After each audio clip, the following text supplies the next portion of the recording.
سلطانہ مرحومہ و مغفورہ بنت سید محمد علی مرحوم کی روح کے لیے سال فرما. بسم اللہ الرحمن الرحیم. الحمدللہ الرحمن الرحیم ایاک نعبد و ایاک نستعین اهدنا الصراط المستقیم صراط الذین انعمت علیہم غیر المغضوب علیہم ولا الضالین. بسم اللہ الرحمن الرحیم. بسم اللہ الرحمن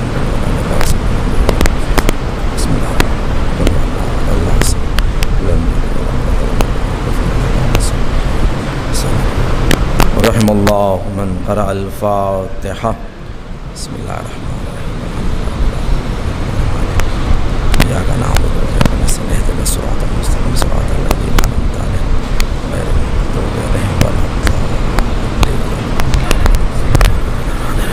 اعوذ باللہ السمیع العلیم من الشیطان الرجیم. بسم اللہ الرحمن الرحیم. الحمد للہ رب العالمین. الحمد للہ الذی ذکرہ شرف للذاکرین وشکرہ فوز للشاکرین وطاعتہ نجات للمطیعین.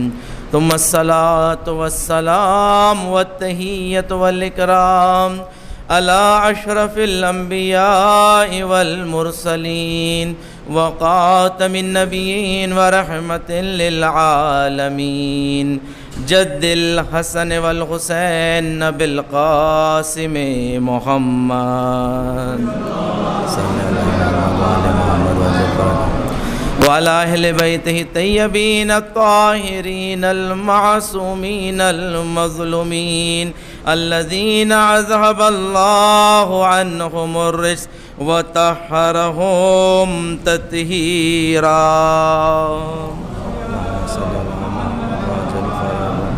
سيما على السيد المطهر والإمام المظفر والشجاع الغزنفر أبي شبير وشبر قاسم طوبى وسقر الأنزع البتين الأشجع المكين العالم المبين الناصر المعين ولي الدين الوالي الولي السيد الرزي الإمام الوسي الحاكم بنص الجلي المخلص الصفي المدفون بالغري ليس بني غالب مظهر العجائب ومظهر الغرائب والشهاب الثاقب والهزبر الصالب نقطة دائرة المطالب أسد الله الغالب غالب كل غالب ومطلوب كل طالب صاحب المفاخر والمناقب إمام المشارق والمغارب الذي حبه فرض على الحاضر والغائب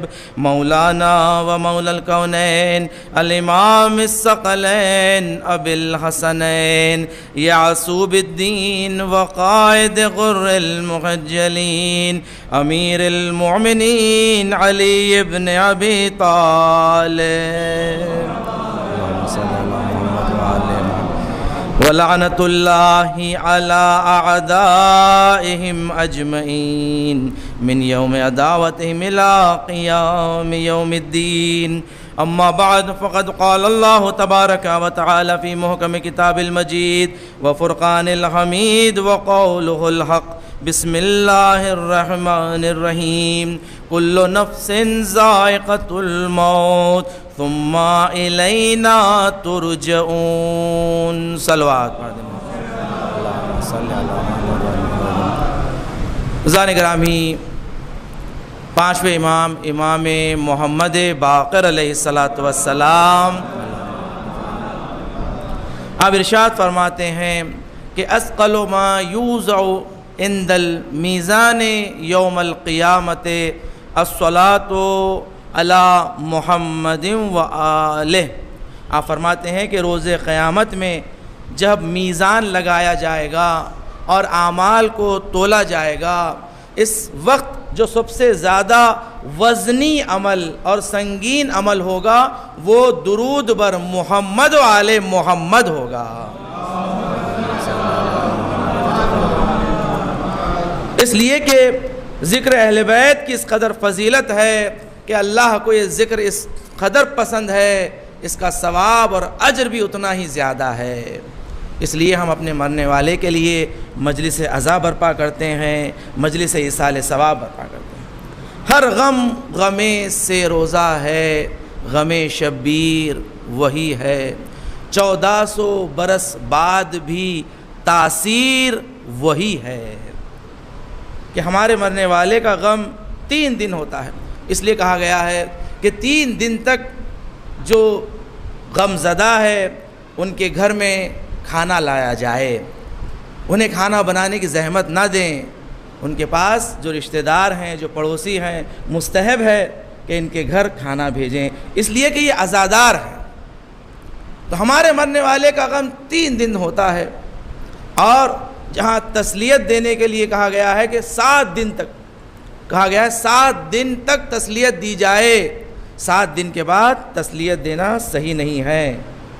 اس لیے کہ ہمارے مرنے والے کا غم بہت جلدی ہم بھلا دیتے ہیں، اور اللہ چاہتا یہ ہے کہ جو اللہ کی سنتیں ہیں، اس لیے کہ موت سب کو آنا ہے، اور مرنے والے کا غم ضرور ہوتا ہے، مگر اس کے بعد زندگی جب انسان کی روال پر آ جاتی ہے، اب انسان فراموش کر دیتا ہے، تو کہا گیا ہے کہ 7 دن کے بعد تسلیت بھی نہ دیں، اس لیے کہ دوبارہ یاد آ جاتا ہے اور وہ غم زدہ ہو جاتے ہیں۔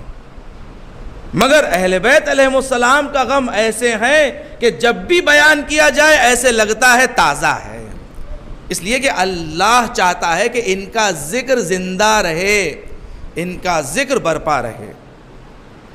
عزیزان گرامی کہ دیکھیں جو احکام اور آداب بتائے گئے ہیں مرنے والے کے لیے، کہ اگر کوئی تمہارا مر جائے تو پیغمبر اکرم محمد مصطفیٰ صلی اللہ علیہ وآلہ وسلم آپ فرماتے ہیں کہ سب سے بہترین عمل جو قبر میں کام آنے والا ہے شب اول، وہ ہے صدقے کا دینا، صدقے کا دینا، کہ دیکھو مرنے والے کی جانب سے صدقہ نکالا کرو۔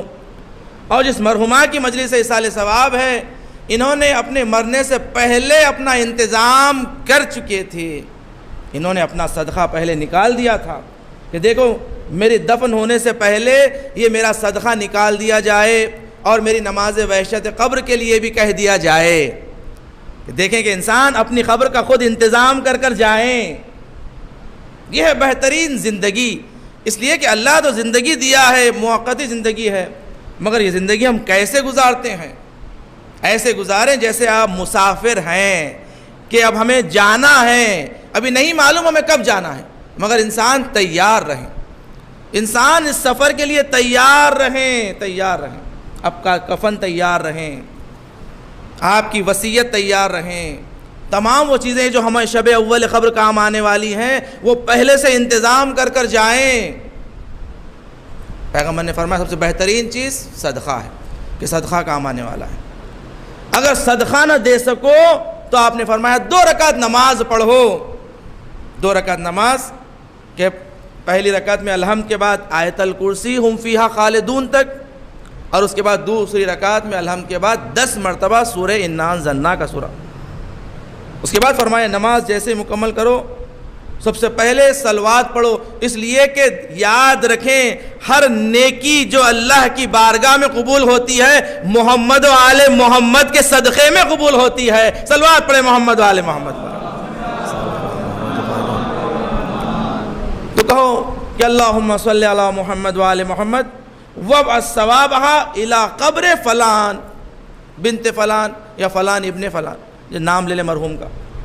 اور یہ واحد نماز ہے کہ جو مرحوم کی قبر تک جاتی ہے، اس لیے کہ ہم جو بھی ایصال ثواب کرتے ہیں وہ روح تک پہنچتا ہے، مرحوم کی روح کو پہنچے، مگر یہ واحد نماز بتائی گئی ہے کہ جو قبر تک پہنچتی ہے۔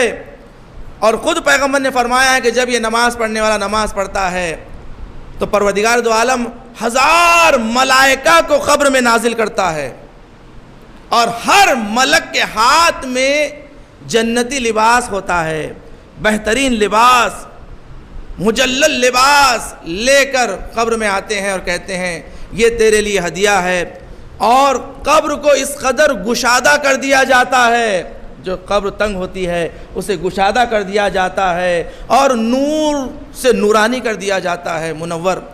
اور اس نماز پڑھنے والے کے لیے جو نیکیاں بتائی گئی ہے کہ سورج، تمام وہ اشیاء پر سورج کی روشنی پڑتی ہے، اس کے تعداد کے برابر اسے نیکیاں لکھی جاتی ہے اس نماز کے پڑھنے والے کی، اور 40 درجے بلند کر دیے جاتے ہیں۔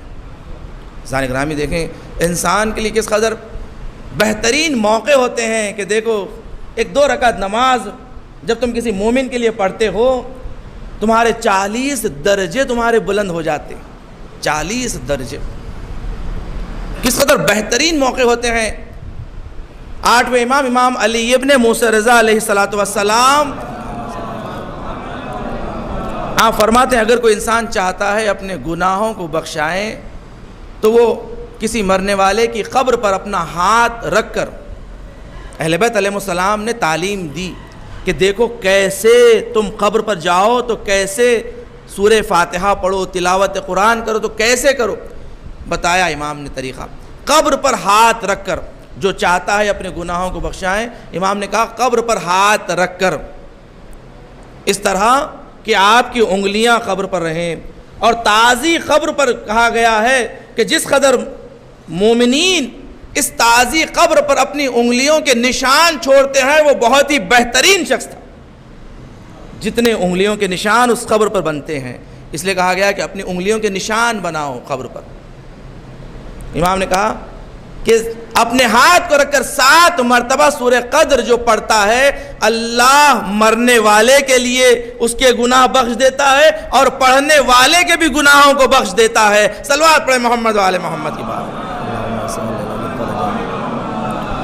دیکھیے اہل بیت علیہ السلام نے ہمیں کیسے بہترین طریقے بتائے ہیں اپنی بخشائش کے لیے۔ عزیزان گرامی کہ یاد رکھیں کہ ہر نفس کو موت کا مزہ چکھنا ہے، انسان اس دنیا میں رہنے کے لیے نہیں آیا ہے، اس لیے کہ انسان کے لیے 3 زندگیاں اللہ نے رکھی ہیں۔ یاد رکھیں موت کے معنی فنا نہیں ہے، موت کے معنی انتقال کے ہیں۔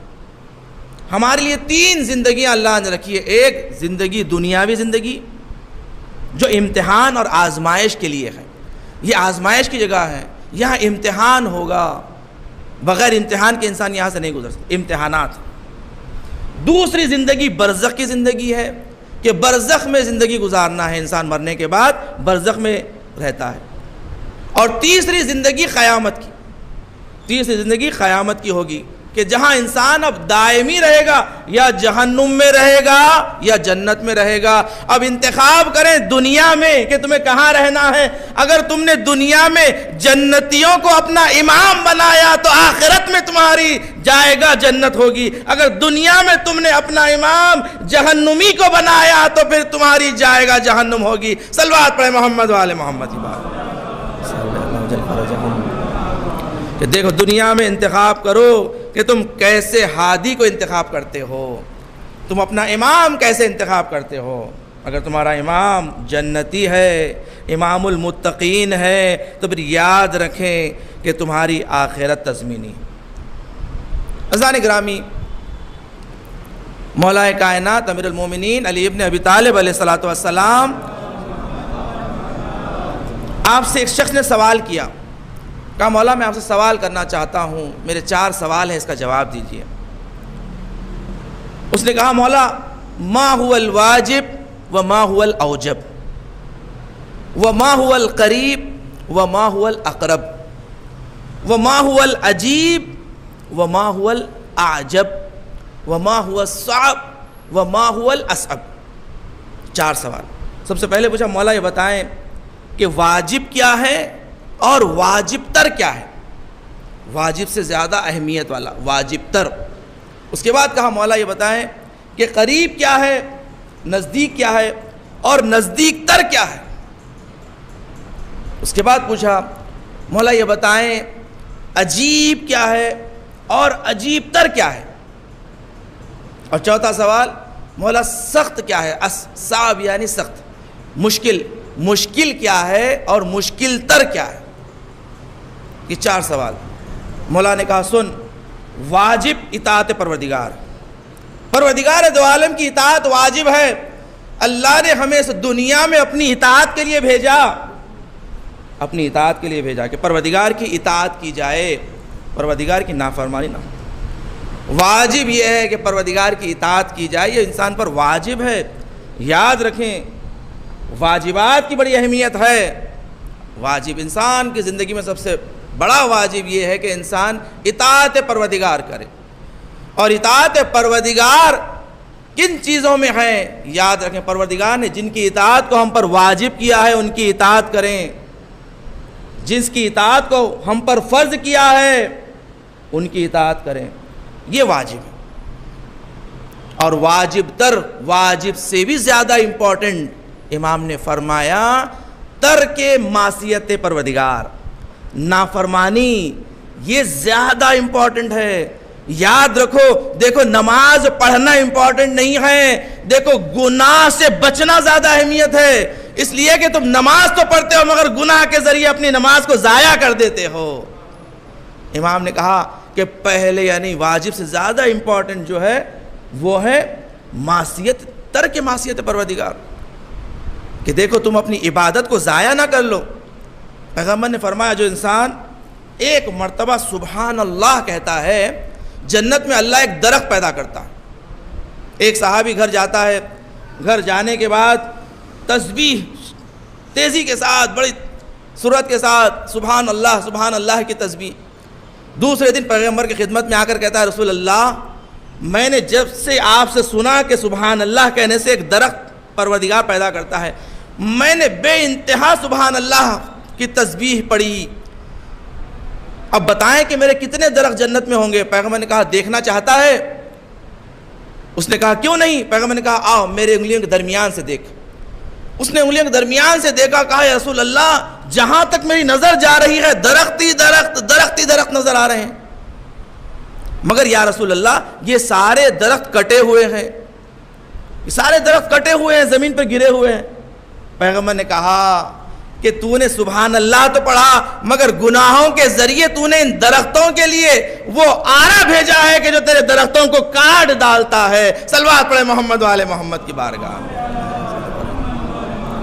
ذرا گرامی دیکھیں مولا نے فرمایا یاد رکھو عبادتیں اہم ہیں مگر اس سے اہم تر گناہ سے بچنا ہے. گناہ سے، معصیت سے بچیں، اس لیے کہ گناہ اور معصیت عبادتوں کو برباد کر دیتی. اس کے بعد مولا نے فرمایا قریب موت. یاد رکھو قیامت قریب، قیامت ہے اور اس سے زیادہ قریب موت ہے. موت کہ دیکھو قیامت قریب ہے، یہ نہ سمجھو کہ قیامت ابھی بہت دن ہونے والے ہیں، بہت زمانہ ہے قیامت کو آنے کے لیے. پیغمبر مولا نے فرمایا نہیں، قیامت بہت قریب ہے، بہت قریب ہے اور اس سے زیادہ قریب موت ہے، اس سے زیادہ قریب موت ہے. اس لیے کہ ایک شخص مسجد میں تشریف لانے کے بعد پیغمبر سے پوچھا رسول اللہ متی یوم القیامہ؟ مولا فرمائے یا رسول اللہ فرمائے قیامت کب آنے والی ہے؟ پیغمبر جواب دینے والے ہی تھے نماز کا وقت ہو. جیسے نماز کا وقت ہوا پیغمبر نماز کے لیے چلے جاتے ہیں، اور جیسے ہی نماز کے بعد آپ واپس آئے، آنے کے بعد سوال کیا بتاؤ تم میں سے کس نے مجھ سے سوال کیا تھا؟ وہ شخص کھڑا ہوا، کہا رسول اللہ میں نے سوال کیا تھا. پیغمبر نے پوچھا بتا تو نے قیامت کے لیے کیا تیاری کی ہے؟ کیا قیامت کے لیے تو تیار ہے کہ جو تو پوچھ رہا ہے کہ قیامت کب آنے والی ہے؟ کیا تو نے آمادگی کی قیامت کے لیے؟ اس نے کہا رسول اللہ میں نے نماز اور روزوں کو زیادہ میں نے انجام نہیں دیا، مگر یا رسول اللہ میرے دل میں آپ کی اور اہل بیت کی محبت ہے. پیغمبر نے فرمایا جو جس سے محبت کرتا ہے روز قیامت میں انہی کے ساتھ محشور کیا جائے گا. صلوات پڑھے محمد والے محمد کی بارگاہ کہ دیکھو قیامت قریب ہے اور قیامت سے زیادہ قریب موت ہے، کہ جو موت ہر نفس کو آنا ہے، موت کا مزہ ہر نفس کو چکھنا ہے. اس کے بعد سوال کیا مولا یہ بتائیں کہ عجیب کیا ہے اور عجیب تر کیا ہے؟ عجیب مولا نے فرمایا عجیب یہ دنیا ہے، عجیب یہ دنیا ہے، یہ دنیا ہے کہ بڑی عجیب ہے، اور اس سے زیادہ عجیب تر یہ ہے کہ لوگ اس سے محبت کرتے ہیں، دنیا کی محبت کو اپنے دنیا میں دل میں بٹھا لیتے ہیں، یہ زیادہ عجیب تر ہے۔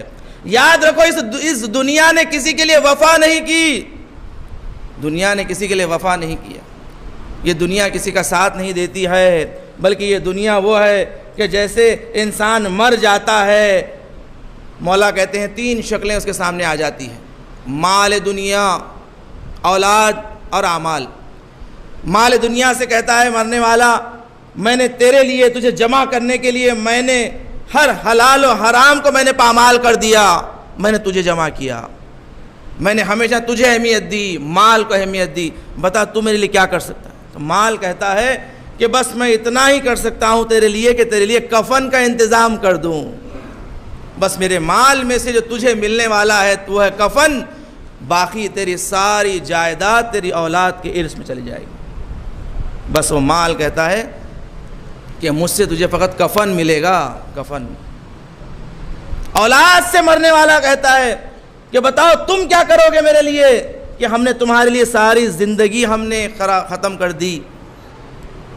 اولاد کہتی ہے ہم صرف آپ کا جنازہ قبرستان تک لے جا سکتے ہیں اور لے جا کر بڑے احترام سے دفن کر دیں، دفن کر دیں۔ یہ اولاد کہتی ہے، مولا فرما رہے ہیں، مولا کے جملے ہیں۔ اور جب اعمال کی طرف رخ کر کے کہتا ہے کہ بتا تو میرے لیے کیا کر سکتا ہے، تو اعمال کہتے ہیں کہ یاد رکھنا کہ میں نہ صرف دنیا میں بلکہ قبر میں بھی تیرے ساتھ آؤں گا اور یہاں تک کہ تجھے جنت میں پہنچا دوں۔ یہ اعمال کہیں گے کہ میں تیرا ساتھ دوں گا، گھبرانا نہیں، مگر کاش تو نے مجھے دنیا میں تقویت کی ہوتی، مجھے طاقتور بنایا ہوتا تو میں تجھے بڑے آرام سے سکون سے جنت تک پہنچاتا۔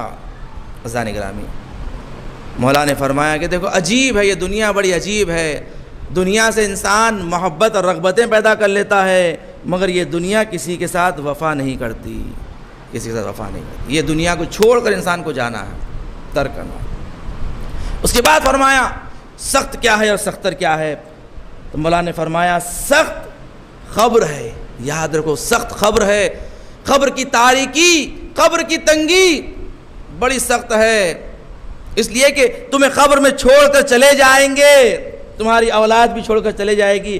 آج دیکھیں جو مستحبات بتائے جاتے ہیں کہ دیکھو قبر میں جب اپنے والدین کو دفن کر دو، اپنے عزیز و اقربا کو دفن کر دو تو 4 قدم آگے بڑھ کر واپس آئیں، اس کے بعد پھر 4 قدم آگے بڑھیں پھر واپس آئیں، پھر 4 قدم آگے بڑھیں پھر واپس آئیں، 3 مرتبہ کرنے کا حکم دیا گیا ہے۔ اور اسی طرح جب جنازے کو بھی قبرستان لایا جاتا ہے تو کہا جاتا ہے 3 مرتبہ زمین پر رکھو، ایک دفعہ اسے لے جا کر قبر میں نہیں اتار دینا، اس لیے کہ انسان چاہے کتنا بھی نیک کیوں نہ ہو، قبر میں جانے کے لیے ہر انسان گھبراتا ہے، ہر انسان گھبراتا ہے، ڈرتا ہے، اس لیے کہ انسان ایک معاشرے میں زندگی گزارنے والا تھا، لوگوں کے ساتھ زندگی گزارنے والا، اب اسے اکیلا قبر میں چھوڑ کر چلے جاتے۔ مستحب ہے اس لیے کہ قبر میں دفن کرنے کے بعد 3 مرتبہ جائیں پھر واپس جائیں، اور تاکہ اس قبر میں لیٹنے والے کی تھوڑی تسکین ہو جائے کہ یہ لوگ میرے پاس آ رہے ہیں۔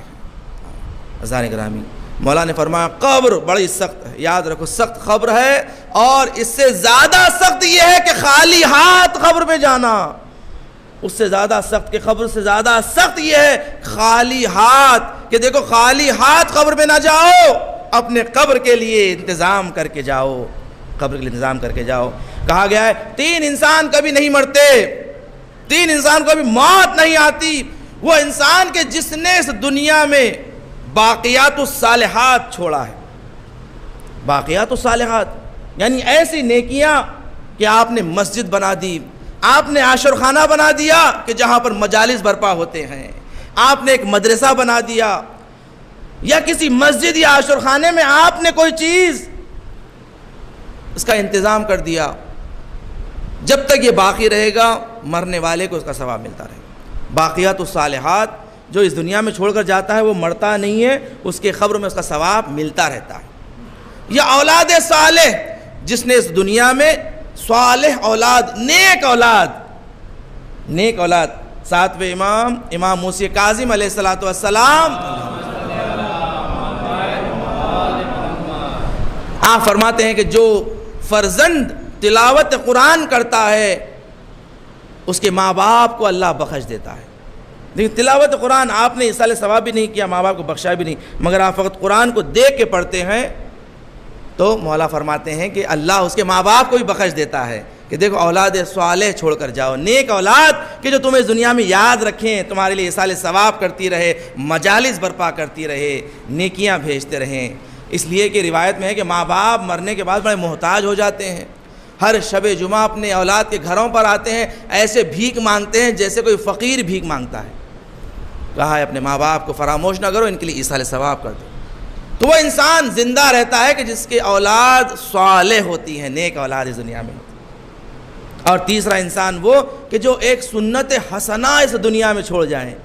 سنت حسنہ، نیک سنتیں، اچھی سنتیں جو اس دنیا میں چھوڑتے ہیں، اس کے بعد لوگ اس پر عمل کرتے ہیں، تو وہ جب تک وہ سنت پر عمل کرتے رہیں گے اس مرنے والے کو اس کا ثواب ملتا رہتا ہے.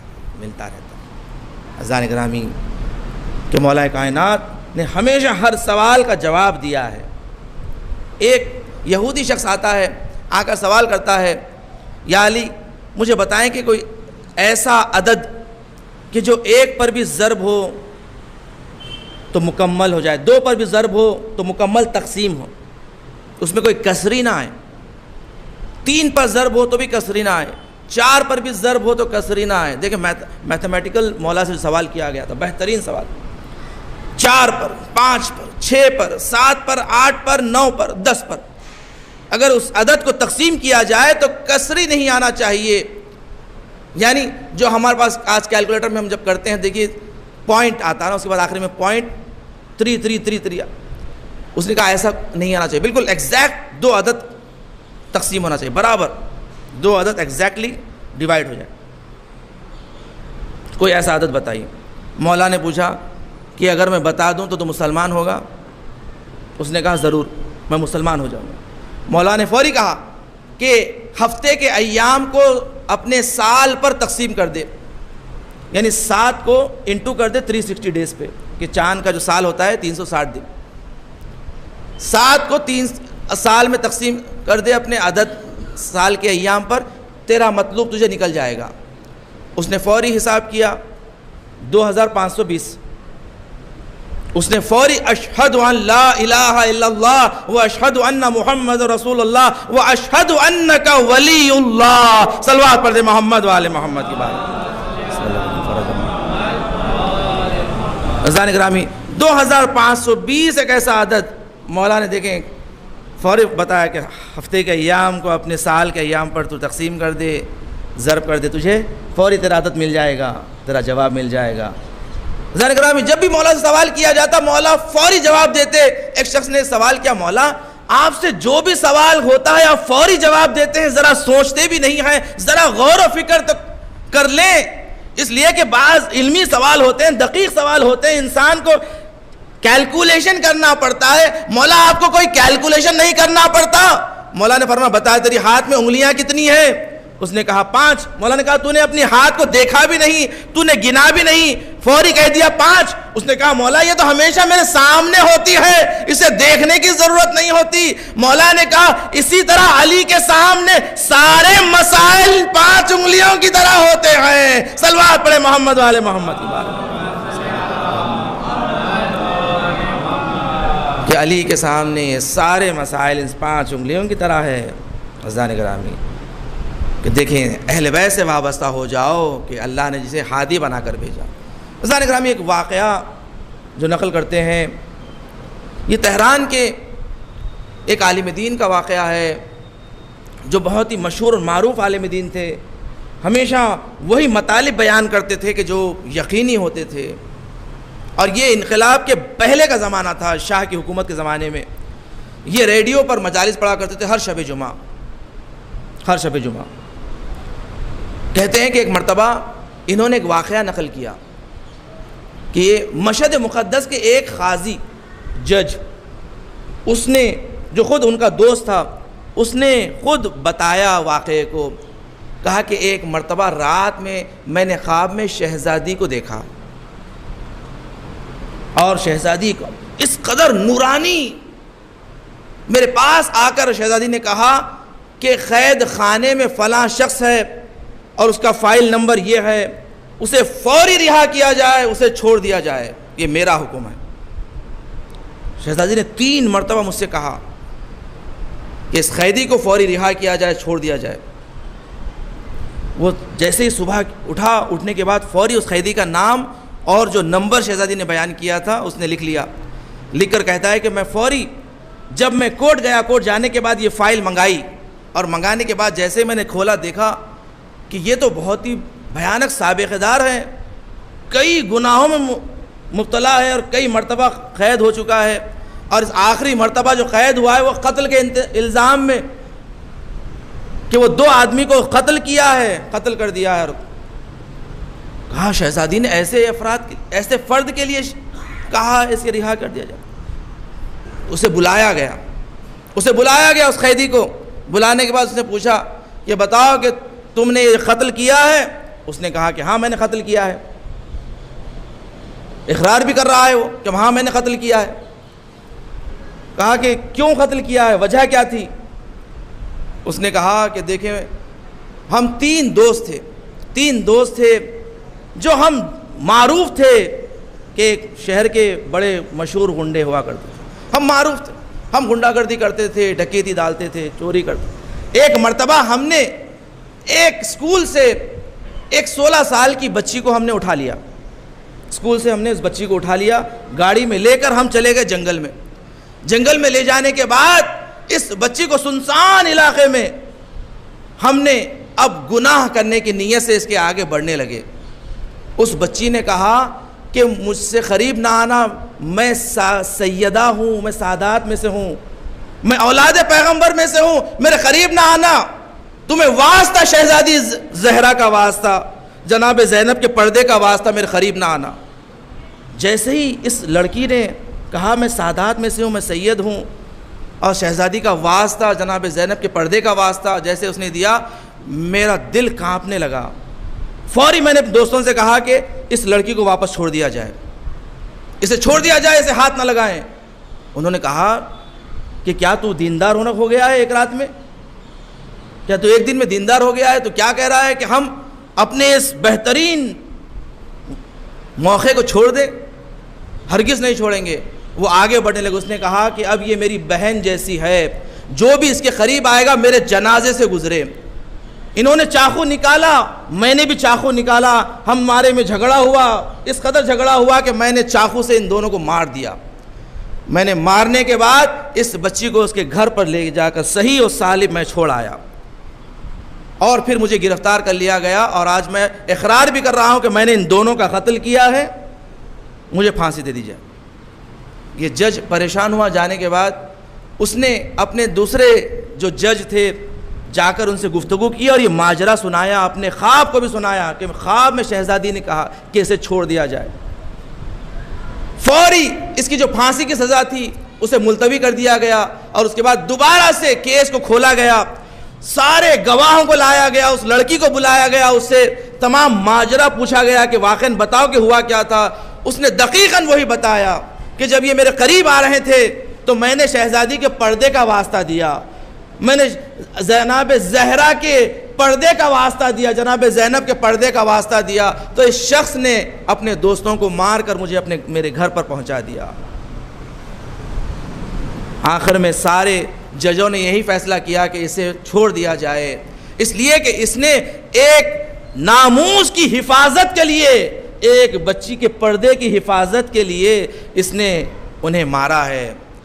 اسے چھوڑ دیا گیا، جیسے اس قیدی کو بتایا گیا کہ تجھے رہا کر دیا گیا ہے، تجھ سے یہ الزام قتل میں معاف کر دیا گیا ہے، اور اس کو خواب بھی بتایا گیا کہ شہزادی نے خواب میں جج کو آ کر کہا اسے چھوڑ دیا جائے۔ جیسے اس نے سنا، قید خانے میں اس نے اپنے رخسار کو زمین پر رکھ دیا اور رکھ کر کہا کہ شہزادی میں وعدہ کرتا ہوں آج کے بعد سے کوئی گناہ نہیں کروں گا۔ شہزادی آپ نے مجھ جیسے گنہگار پر نظر کی۔ عزیزان گرامی دیکھیں، اہل بیت علیہ السلام انہیں کہتے ہیں جو ان کی بارگاہ سے وابستہ ہو جاتا ہے، ان کا احترام کرتا ہے۔ یاد رکھیں اہل بیت کا احترام، سادات کا احترام۔ اہل بیت کہتے ہیں کہ ہم تمہارے عمل کو ضائع ہونے نہیں دیں گے، ہم تمہارا ساتھ دیں گے۔ عزیزان گرامی سوچے کہ وہ شہزادی، وہ رسول کی بیٹی، اگر آج کوئی کہے میں اس کی بیٹی ہوں، آج اس کا بچانے والا آ جاتا ہے، میں کہوں گا ذرا آئے دیکھیں مدینے میں جب اس شہزادی کے دروازے کو آگ لگائی جا رہی تھی، شہزادی کے دروازے کو گرایا جا رہا تھا، شہزادی کا پہلو شکستہ ہوا۔ ہاں عزیزان گرامی، ایک مرتبہ مولا کائنات سے پوچھا گیا، مولا بتائیں کہ غیرت مند انسان کے لیے سب سے مصیبت کا وقت کب آتا ہے؟ مولا نے کہا کہ اس کے گھر پر حملہ کیا جائے، دروازے کو آگ لگائی جائے، اس کے عیال پر جلتا ہوا دروازہ گرایا جائے، مگر ہائے علی تلوار بھی نہ اٹھا سکے۔ ہاں عزیزان گرامی، ہاں یہ مجلس زیارت ہے نا، ایک مرتبہ شام غریبہ میں حر کی زوجہ نے کچھ پانی اور کھانے کا اہتمام کیا، اس لیے کہ یتیم بچے 3 دن کے پیاسے۔ ایک مرتبہ حر کی زوجہ نے یہ پانی اور کھانے کا اہتمام کرتے ہوئے خیمے کی جانب آئی، آ کر سید سجاد کے پاس رکھ دیا۔ سید سجاد نے اپنی پھوپھی سے کہا، پھوپھی جناب زینب یہ پانی کو پی لیجئے۔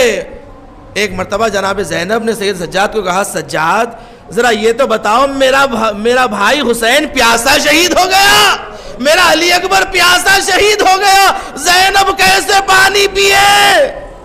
ایک مرتبہ سید سجاد نے کہا، پھوپھی اماں پانی پی لیجئے۔ جناب زینب نے پوچھا، سید سجاد ذرا یہ تو بتاؤ جب کسی گھر میں موت ہو جاتی ہے تو گھر میں دسترخوان کب بچھایا جاتا ہے، کب یتیموں کو کھانا کھلایا جاتا ہے؟ جب جنازے دفن ہو جاتے ہیں اس کے بعد یتیموں کو، سوگواروں کو کھانا کھلایا جاتا ہے۔ سید سجاد ابھی ہمارے جنازے کربلا کی زمین پر پڑے ہیں، اے سید سجاد زینب کیسے پانی پی لے؟ ایک مرتبہ سید سجاد نے کہا، پھوپھی اماں ذرا آسمان کی جانب دیکھیں۔ اب جو جناب زینب نے دیکھا، حوض کوثر ہے، علی اکبر کھڑے ہوئے ہیں، حسین کھڑے ہیں، کہتے ہیں جب تک میری بہن زینب، جب تک میری پھوپھی جناب زینب پانی نہ پیے گی ہم حوض کوثر پہ پانی نہ پیئیں گے۔ جناب زینب نے پانی کے کاسے کو اٹھا لیا، اٹھا کر سوال کرنے لگی، سکینہ کہاں ہے؟ ایک مرتبہ سکینہ کو ڈھونڈتی ہوئی میدان کربلا میں سکینہ کو کہا، سکینہ یہ پانی پی لے۔ جناب سکینہ نے کہا، پھوپھی اماں آپ بھی تو پیاسی ہیں، آپ کے بھی تو لب خشک ہو چکے ہیں۔ جناب زینب نے کہا، سکینہ پہلے چھوٹوں کو دیا جاتا ہے پھر بڑے پیتے ہیں۔ سکینہ نے جلدی سے کاسے کو اپنے ہاتھ میں لے لیا، میدان کی جانب دوڑنے لگی۔ زینب نے پوچھا، سکینہ کہاں کا ارادہ ہے؟ کہا، پھوپھی اماں آپ ہی نے تو کہا تھا پہلے چھوٹوں کو دیا جاتا ہے۔ ہائے میرا بھائی علی اصغر، ارے پیاسا شہید ہو گیا، ارے سکینہ یہ پانی اپنے بھائی علی اصغر کو پلائے گی۔ اللہ لعنت اللہ علی قوم الظالمین وسیعلم الذین ظلموا ایہم ینقلبون۔ بار الہ پروردگارہ ہم سے ذکر خلیل کو قبول فرما، پروردگارہ مرحومہ کو درجات عالیہ نصیب فرما، جوار شہزادی کونین میں جگہ عنایت فرما، مرحومہ کے خانوادے کو صبر جمیل عنایت فرما۔ پروردگارہ دنیا میں جہاں جہاں مومنین و مومنات ان کی جان مال عزت و آبرو دین و ایمان کی حفاظت فرما، جو مومنین بیمار ہے علیل ہے انہیں شفا کاملہ و عاجلہ عنایت فرما، مقامات مقدسات کی حفاظت فرما، جنت البقیع کی تعمیر دیکھنا نصیب فرما، علماء اعلیٰ مراجع کرام کا سایہ ہمارے سروں پر قائم و دائم فرما، دشمنان اہل بیت دشمنان اسلام کو نیست و نابود فرما، امام زمانہ کے ظہور میں تعجیل فرما، ہمیں امام کے اعوان و انصار میں شمار فرما۔ آپ سے گزارش ہے ایک مرتبہ سورہ حمد 3 مرتبہ سورہ اخلاص کی تلاوت فرما کے نجیبہ سلطانہ مرحومہ و مغفورہ بنت سید محمد علی مرحوم و مغفور کی روح کے لیے سال فرما دیجیے۔ بسم اللہ۔